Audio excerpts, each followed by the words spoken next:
d'autres villes, comme Montpellier ou comme Dunkerque, ont expérimenté ce développement des transports, notamment lignes de tramway, associés à la gratuité.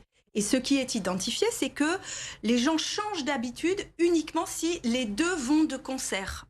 Et donc, développer le réseau des transports sans l'associer à la gratuité, ce n'est pas permettre véritablement des changements d'habitude.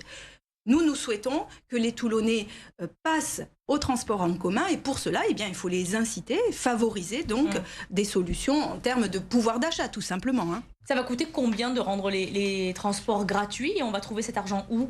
Alors d'abord, ça se fait progressivement. Il n'est pas question de décréter une gratuité totale d'emblée, mais de le faire de manière progressive.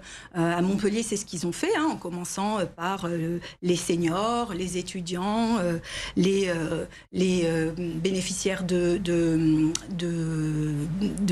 aides sociales. Pardon, merci. Et donc, c'est venu progressivement.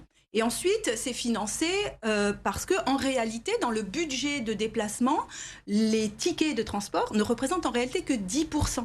Et donc, finalement, la part qui reste à financer est une part qui reste tout à fait abordable.